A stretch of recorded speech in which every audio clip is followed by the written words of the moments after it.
waxaa maanta magaalada Hargeysa ee deegaanada Somaliland ka bilowday banaanbax rabshado wata oo ay dhigayaan xisbiyada mucaaradka Somaliland waxaana rasaaseeyay ciidamada booliska. Banaanbaxa oo horkacayay gudoomiyaha xisbiga mucaaradka ee wadani ayaa rasaastii ay ku fureen ciidamada booliska waxaa la sheegay inay ku dhaawacmeen mas'uuliyiin iyo shacab kuwaas oo la geeyay isbitaalada magaalada Hargeysa.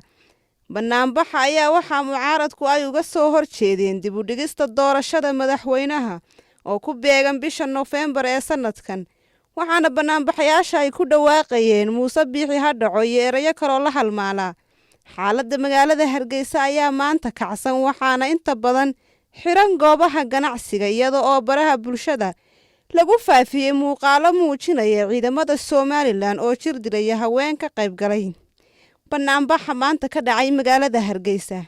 Xisbiyada mucaaradka Somaliland ayaan gabi ahaanba raalli ka ahaan doonin dib u dhigista doorashada bisha November ee sanadkan nagu soo aadan, maadaama xisbiga hadda talada haya ee waqtigiisu sii dhamaanayo aysan jirin sabab dib loogu dhigo doorashada la sugayo. Qalalaasaha maanta ay sameeyeen ayaa taas haldhig u tahay, halka ciidamada boolisku ay awoodooda isticmaaleen banaanbaxayaashii iyo dadkii mas'uuliyiintiina ay ku fureen rasaas, halka banaanbaxayaashu ay muujiyeen qalalaase xoogan oo ay uga soo horjeedaan dib u dhigista doorashada bisha November ee sanadkan inagu soo aadan. Halka xisbiga talada haya mudane Muuse Biixi Cabdi iyo xulufadiisu ay ku adkaysanayaan hirgelinta waqtiga dib u dhigista doorashada la wada sugayo. Ilaa hadda lama oga sababta ka dambaysa dib u dhaca doorashada, halka xisbiga talada haya uusan wax walwala ka qabin rabshadaha ay sameynayaan mucaaradka iyo shacabka reer Somaliland.